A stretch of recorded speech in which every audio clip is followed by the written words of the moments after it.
ये कहानी एक पुराने जंगल की है जहाँ सारे पक्षी बहुत प्यार से मिलजुल कर रहते थे। मगर अब कुछ दिनों से उस जंगल में भोजन की बहुत कमी हो गई थी, इसलिए सारे पक्षी बहुत परेशान थे। कबूतर भैया, क्या आपको कुछ मिला है? मैं तो जैसे खाली हाथ गई थी वैसे ही खाली हाथ लौटी हूँ। नहीं चिड़िया, मैं तो थक गया हूँ मगर अभी तक एक दाना भी नहीं मिला। मेरे बच्चे भी बहुत भूखे हैं। मैं अपने घर जाने से डर रही हूँ। मुझ में हौसला नहीं है कि कैसे मैं अपने बच्चों को भूखा देख सकूंगी। चिड़िया, आप चिंता ना करें। अगर ऊपर वाले ने चाहा तो हमें भोजन जरूर मिलेगा। चलो हम कालू कौवे के पास जाते हैं। फिर चिड़िया और कबूतर कालू कौवे के पास चले जाते हैं। कालू, ये मीठा फल तुम कहाँ से ले आए हो? हमें तो पूरे जंगल में ऐसा फल कहीं से नहीं मिला। मैं कालू कौवा हूँ। मैं तो किसी न किसी तरह भोजन ढूंढ ही लेता हूँ। मगर कालू कौवे, तुम ये मीठा फल लाए कहाँ से हो? मैं ये मीठा फल पहाड़ों के पास से लाया हूँ। पहाड़ों के पास? वहाँ तो बड़ी खतरनाक लूमड़ रहती है। हम तो डर के मारे उस दिशा में जाते ही नहीं हैं। वो लूमड़ सो रहा था। मैं चोरी से गया और मीठा फल तोड़कर भाग आया। कालू कौवा वो मीठा फल उठाकर वहाँ से चला जाता है। फिर दूसरे दिन कालू कौवा फिर से पहाड़ों की तरफ मीठा फल लेने जाता है, मगर आज लूमड़ जाग रहा था। वे काले कौवे, तुम्हारी हिम्मत कैसे हुई मेरे जंगल में आने की? कौवा जानता था कि अगर अब उसे मीठे मीठे फल खाने हैं तो किसी न किसी तरह उसे लूमड़ से दोस्ती करना होगी। फिर कालू कौवा लूमड़ से कहता है, लूमड़ मेरे दोस्त, मैं मीठे फल खाने नहीं बल्कि आपसे बात करने आया हूँ। बोलो काले कौवे, क्या बात करने आए हो तुम? क्या हम दोनों दोस्ती नहीं कर सकते? मेरे जंगल में मीठे फल नहीं हैं, मगर ढेर सारे छोटे छोटे पक्षी हैं जो तुम्हें बहुत पसंद हैं। और तुम्हारे जंगल में जो मीठे फल हैं वो मेरा भोजन है। कौवे की बात सुनकर लूमड़ मुस्कुराता है। तो ये बात है। मुझे भी मांस खाए कई दिन हो गए हैं। अगर तुम मुझे छोटे पक्षी खाने को दोगे तो मैं भी तुम्हें मीठे फल खाने देता हूँ। मित्र, मेरे दोस्त बन जाओ और फिर रोज मैं आपको एक नया शिकार दिया करूँगा। ऐसे लूमड़ और कौवे में दोस्ती हो जाती है। कौवा लूमड़ के जंगल से मीठे मीठे फल खाता है और फिर लूमड़ से कहता है, दोस्त, अब मेरी बारी है कि मैं तुम्हारी सेवा करूं। कल जब सारे पक्षी भोजन की खोज में दूर जाएंगे तो मैं तुम्हें फोन कर दूंगा। तुम जल्दी से हमारे जंगल वाले हिस्से में आ जाना और मैं आपको किसी न किसी पक्षी के घर ले जाऊंगा। देख लेना कौवे, अगर कोई होशियारी की तो मुझे भी लूमड़ कहते हैं। पूरे जंगल में सबसे चालाक जीव हूँ मैं। दोस्त, मैंने तुम्हें दोस्त कहा है। मैं वादे का पक्का हूँ। ऐसे कौवा जी भर के मीठे फल खाता है और दो चार अपनी चोंच में लेकर वहाँ से चला जाता है। अगले दिन सब पक्षी भोजन लेने जाने की तैयारी कर रहे थे। चिड़िया भी अपने बच्चों को समझा रही थी। बच्चों, दरवाजा न खोलना, चुपचाप घोंसले में लेट जाना। जब मैं शाम को आऊंगी तो फिर दरवाजा अंदर से खोलना। मम्मा, ठीक है, आप चिंता न करें, आप भोजन लेने जाएं। कबूतर भी अपने बेटे को समझाता है। कि मेरे बेटे, हम आज शाम देर से लौटेंगे, अपना ख्याल रखना। सब पक्षी इकट्ठे होकर भोजन लेने निकल जाते हैं। पीछे से कालू कौवा भी अपने घर से निकलता है। जंगल खाली है, लगता है सब चले गए। अच्छा मौका है, मैं अभी अपने लूमड़ दोस्त को बुलाता हूँ। फिर कालू कौवा अपना फोन निकालकर लूमड़ का नंबर मिलाता है। हाँ कौवे, क्या आ जाऊँ मैं? जल्दी आ जाएं, दोस्त सब चले गए हैं और मैं बेरी के पेड़ पर बैठा आपका ही इंतजार कर रहा हूँ।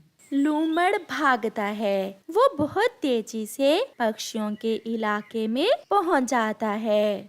स्वागत है आपका दोस्त, आप मेरे साथ साथ चले। फिर कौवा लूमड़ को सबसे पहले कबूतर के घर के पास ले जाता है। लूमड़ दोस्त, ये कबूतर का घर है और उसका छोटा सा बच्चा घर में अकेला ही है। तुम आसानी से उसे खा सकते हो, मगर घर का दरवाजा तो बंद है। मैं अभी दरवाजा खुलवाता हूँ। फिर कालू कौवा कबूतर के घर के पास जाकर कहता है, कि मैं हूँ आपका चाचा कौवा, जल्दी से दरवाजा खोलो। देखो तो मैं अपने कीकी बेटे के लिए क्या लेकर आया हूँ। कालू चाचा, ये तो कालू चाचा की आवाज है। ऐसा कहते हुए कीकी दरवाजा खोलने आगे बढ़ता है, मगर वो दरवाजे के सुराख में कालू कौवे के साथ लूमड़ को देखकर रुक जाता है। हाँ हाँ बेटा, जल्दी करो, अब खोल भी दो दरवाजा। चाचा कौवे, कुंडी ऊपर है और मेरा हाथ कुंडी तक नहीं जा रहा। कोई चीज नीचे रख लो, जल्दी करो, मैं तुम्हारे लिए केले लेकर आया हूँ। मगर कीकी कौवे की मकारी समझ जाता है। वो दरवाजा नहीं खोलता। कौवे, अपना वादा पूरा करो और मुझे जल्दी से कोई पक्षी खाने को दो, मुझे बहुत भूख लगी हुई है। चलो दोस्त, ये कबूतर का बच्चा बहुत तेज है, हम चिड़िया के घर जाते हैं। फिर कालू कौवा लूमड़ को साथ लेकर चिड़िया के घर जाता है और आवाज बदलकर कहता है, बच्चों बच्चों, मैं हूँ आपकी मम्मा, चलो हम नदी पर जाते हैं, जल्दी से दरवाजा खोलो। गुड़िया, मम्मा आ गई है। मगर कुकू, ये आवाज तो मम्मा की नहीं है। जल्दी करो कौवे, मुझे बहुत भूख लगी है, मुझसे और इंतजार नहीं होता। लूमड़ दोस्त, सब्र करो, क्योंकि सब्र का फल मीठा भी होता है और स्वादिष्ट भी। बच्चों, अब खोल भी दो दरवाजा। मम्मा, आपकी आवाज को क्या हुआ है? मैं बताती हूँ, पहले दरवाजा तो खोलो। मगर बच्चे भी बहुत तेज थे। वो चुपचाप बैठ जाते हैं और दरवाजा नहीं खोलते। काले कौवे, तुमने मुझे धोखा दिया, मेरे मीठे फल भी खाए और मुझे बदले में कुछ भी नहीं दिया।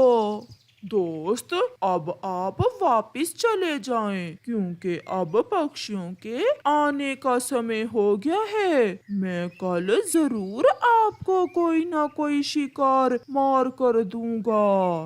अगर ऐसा ही करना था तो मुझे क्यों बुलाया था? लूमड़ बहुत गुस्से में वहाँ से चला जाता है। कौवा भी घर जाकर सो जाता है। सब पक्षी वापिस आ जाते हैं। किकी भी अपने पापा को सारी बात बताता है। पापा पापा, कौवे चाचा के साथ बड़ा लूमड़ था, मगर मैंने भी दरवाजा नहीं खोला। तो वो काला कौवा हमारे साथ ऐसा भी कर सकता है। हमें अब उसका कुछ ना कुछ जरूर करना होगा। कबूतर भागा भागा चिड़िया के पास जाता है। चिड़िया के बच्चों ने भी अपनी मम्मा को सारी बात बता दी थी। कबूतर भी पहुंच जाता है। चलो मेरे साथ चलो, अगर अब कुछ ना किया तो ये कौवा हमारे बच्चों को मरवा देगा। मगर कहाँ कबूतर भैया? तुम चलो। फिर कबूतर और चिड़िया जल्दी से लूमड़ के पास जाते हैं और थोड़ी दूर बैठकर लूमड़ से कहते हैं, लूमड़ जी, वो कौवा हमारा दोस्त नहीं बना तो आपका कैसे बन सकता है? वो आपको मरवाना चाहता है, इसलिए तो वो तुम्हें हमारे पास लेकर गया था। और लूमड़ जी, हमने सोचा कि एक बार आपको सारा सच बता देते हैं, फिर ही आपको मारेंगे। उस कौवे की इतनी हिम्मत के लूमड़ को उल्लू बनाए। कल आए वो, मैं उसे मजा चखाऊंगा। चिड़िया और कबूतर वापस चले जाते हैं। दूसरे दिन कौवा भी मजे मजे के मीठे फल खाने लूमड़ के पास पहुंच जाता है। मगर लूमड़ तो कौवे का ही इंतजार कर रहा था। दोस्त, आज तो आपको मैं छोटे पक्षी जरूर दूंगा, बस थोड़ा इंतजार करो।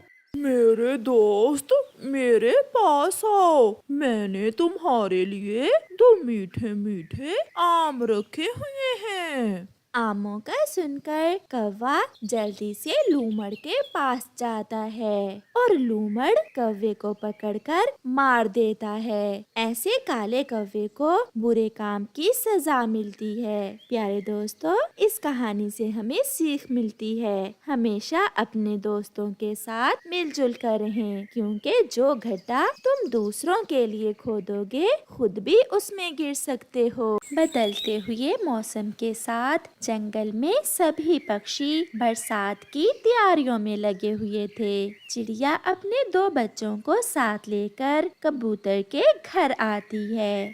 कबूतर भैया, चले भोजन लेने, आज तो मौसम ठीक है, मुझे लग रहा है शाम तक बरसात शुरू हो जाएगी।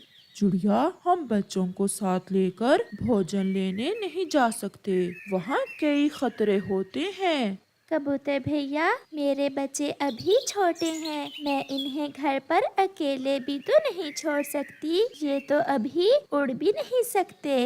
तो फिर हम ऐसा करते हैं, बच्चों को कौवे और कौवी के पास छोड़ जाते हैं। वो हमारे बच्चों का ध्यान रखेंगे और हम अपने भोजन में से कुछ भोजन उन्हें भी दे देंगे। चिड़िया को कबूतर की बात पसंद आती है और वो दोनों कौवों के घर की तरफ उड़ते हैं। रास्ते में मिट्ठू तोता उन्हें मिल जाता है, जो पहले से ही उनका इंतजार कर रहा था। वो भी चिड़िया और कबूतर के साथ उड़ता है। वो सब कौवों के घर में पहुंच जाते हैं। कौवा और कौवी अपने घर में सो रहे थे। कौवे भैया उठें, जल्दी करें। चिड़िया की आवाज सुनकर कौवा और कौवी दोनों उठ जाते हैं। चिड़िया, क्या हुआ है? क्यों इतना शोर मचा रही हो? मौसम ठीक नहीं है, बरसात किसी भी वक्त शुरू हो सकती है। हम सब भोजन लेने जा रहे हैं और आप दोनों मेरे बच्चों का ध्यान रखना। मगर चिड़िया, बदले में हमें क्या मिलेगा? जो भोजन हम लाएंगे उसमें से कुछ भोजन हम आप दोनों को भी देंगे। काम तो बहुत आसान था, इसलिए गोरी कौवी बहुत खुश होती है। चिड़िया, छोड़ जाओ, तुम अपने बच्चे मेरे पास छोड़ जाओ, मैं अच्छे से ध्यान रखूंगी आपके बच्चों का। मैं इनके साथ खेलूंगा, इन्हें घोड़ा बनकर दिखाऊंगा। कालू अंकल, जल्दी से मुझे घोड़ा बनकर दिखाएं, मैं यहाँ बहुत खुश रहूंगा। फिर चिड़िया अपने बच्चे कौवे और कौवी के पास छोड़कर दूसरे पक्षियों के साथ भोजन लेने चली जाती है। वो सब खुले मैदान में जाते हैं। चिड़िया और कबूतर भोजन ढूंढ कर ला रहे थे और मिठू तोता वो दाना बोरी में भर रहा था। ऐसे वो सब मिलकर काम कर रहे थे। कालू अंकल उठे, आप फिर सो गए हैं। आपने तो हमें घोड़ा बनकर दिखाना था। चुप चुप कर जाओ, मेरी सारी नींद खराब कर दी तुमने। चुप करके बैठ जाओ, अगर फिर बोले तो मैं एक लगाऊंगा। ये सुनकर वो दोनों बच्चे डर कर बैठ जाते हैं। कबूतर, वो कौवे मेरे बच्चों का ध्यान तो रखेंगे ना? वो भोजन के लालच में आपके बच्चों का अच्छे से ध्यान रखेंगे, आप चिंता ना करें। अब आप दोनों यहाँ दाना इकट्ठा करें और मैं मीठे फल ढूंढ कर लाता हूँ। ऐसे वो सब फिर से काम में लग जाते हैं। गौरी आंटी, मुझे वॉशरूम आया है। वॉशरूम आया है तो अपनी माँ को बताना था। मैं कोई तुम्हारी माँ हूँ जो तुम्हें वॉशरूम लेकर जाऊंगी। चुप करके बैठ जाओ। आंटी, निकल जाएगा, बहुत जोर का है। मगर गौरी कहाँ उठने वाली थी। वो अपना मुंह दूसरी तरफ करके फिर से सो जाती है। कुकू भैया, हम मम्मा को बताएंगे, कौवे और कौवी आंटी ने हमें बहुत डांटा। तेरी ऐसी की तैसी, तू चुप नहीं करता। ऐसा कहते हुए कालू कौवा कुकू के एक लगाता है और वो रोने लग जाता है। ये बच्चे तो बहुत तंग करते हैं, जब भी मेरी आंख लगती है बोलना शुरू कर देते हैं। शाम हो जाती है और शाम होने के साथ ही आसमान पर गहरे बादल भी छा जाते हैं। कबूतर भैया, अब हमें वापस जाना चाहिए। आसमान पर बादल छा रहे हैं, बरसात किसी भी वक्त शुरू हो सकती है। चिड़िया, लाओ, मैं बोरी उठा लेता हूँ और आप ये फल पकड़ लें। नहीं मिठू, भोजन की बोरी मैं उठाता हूँ। ऐसे वो सब वहाँ से वापस उड़ते हैं। जैसे ही वो सब कौवे के घर पहुँचते हैं तो चिड़िया के बच्चे जोर जोर से रोना शुरू कर देते हैं। कौवा और कौवी भी उन्हें देखकर उठकर बैठ जाते हैं। मम्मा, मम्मा, कौवे अंकल ने मुझे मारा, मेरे पंख पर मारा कौवे अंकल ने। चिड़िया, ये तुम्हारा बच्चा बहुत शरारती है, बार बार बाहर जाने की जिद कर रहा था, इसलिए तुम्हारे भाई ने एक लगा दी इसके। झूठ झूठ मम्मा, गौरी आंटी झूठी है। नहीं बेटी, बड़ों को ऐसे नहीं कहते। कौवो, बच्चे छोटे जरूर हैं मगर झूठे नहीं, आपने जरूर बच्चों को मारा होगा। तुम सब मुझे भोजन ना देने के लिए ये नाटक कर रहे हो। चिड़िया, इन्हें इनका भोजन बांट कर दो और यहाँ से चलें, हम फिर कभी इनका विश्वास नहीं करेंगे। बाहर बादल की गरज के साथ ही बारिश शुरू हो जाती है। बारिश बहुत तेज थी, ऐसे लग रहा था जैसे जंगल में कोई तूफान आ गया हो। चिड़िया कौवों को भोजन देती है और वो सब वहाँ से वापस हो लेते हैं। वो सब चिड़िया के घर में जाते हैं। अब हम बारिश एंजॉय कर सकते हैं, हमारे पास भोजन भी है और घर भी, अब हमें कोई चिंता नहीं है। मम्मा, मम्मा, मुझे वॉशरूम आया था, गौरी आंटी को बताया तो कहने लगी कि अपनी माँ से कहो कि तुम्हें वॉशरूम लेकर जाए। देख लिया कबूतर भैया, मैं ना कहती थी कि वो कौवे कभी नहीं सुधर सकते, वो हमेशा बुरे थे और बुरे ही रहेंगे। मेरे छोटे छोटे बच्चों पर कितना जुल्म किया उन्होंने। फिर वो सब मजे मजे से भोजन खाते हैं। कौवा और कौवी भी अपने हिस्से का सारा भोजन खाकर फिर से सो जाते हैं। बारिश जोरों पर थी। जब आधी रात को कालू कौवे का मामा उधर आ जाता है। वो अपने भांजे के घर पर दस्तक देता है। कालू कालू, जल्दी दरवाजा खोलो, मैं भीग रहा हूँ। गोरी, ये आवाज तो मेरे मामा जी की है। वो इस समय कहाँ से आ गए? कालू जी, घर में भोजन भी नहीं है। जो भोजन था वो तो हमने खा लिया। अब जैसे भी हो, मैं अपने मामा जी को ऐसी बारिश में बाहर तो नहीं छोड़ सकता। दस्तक फिर से होती है और कालू कौवा दरवाजा खोलकर अपने मामा जी को घर के अंदर ले आता है। मैं इधर घूमने आया था कि बारिश शुरू हो गई। सोचा अपने भांजे के घर जाता हूँ। मामा जी, आपने बहुत अच्छा किया जो यहाँ आ गए। मुझे तो बहुत जोरों की भूख लगी हुई है। जल्दी से मुझे खाने को दे दो। कौवा अब अपने मामा जी से झूठ बोलता है। मामा जी, मेरे घर में जितना भी भोजन था वो तो मैंने गरीब पक्षियों में बांट दिया। मैं अभी आपके लिए अपनी पड़ोसन चिड़िया से भोजन लेकर आता हूँ। कालू, 2 दाने ज्यादा ले आना, मुझे तो फिर से भूख लग गई है। फिर कालू तेज बारिश में चिड़िया के घर जाता है। चिड़िया बहन, मेरे मामा जी आ गए हैं। वो भूखे हैं, मुझे थोड़ा सा भोजन दे दो। वो सब उठ जाते हैं। नहीं चिड़िया, अब कौवे को यहाँ से कुछ नहीं मिलेगा। जो इसने हमारे बच्चों के साथ किया वो इस काबिल नहीं है कि उससे कोई ताल्लुक रखा जाए। मगर इसका मामा।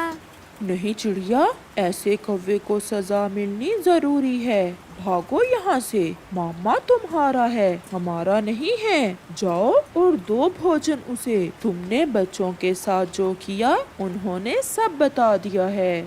फिर ऐसे कौवा वहाँ से निराश होकर खाली हाथ ही वापस लौट जाता है और उसे अपने मामा जी के सामने बहुत शर्मिंदा होना पड़ता है। प्यारे दोस्तों, इस कहानी से हमें सीख मिलती है कि जैसा करोगे वैसा भरोगे। अगर कौवे ने चिड़िया के बच्चों के साथ अच्छा व्यवहार किया होता तो उसे अपने मामा जी के सामने शर्मिंदा ना होना पड़ता।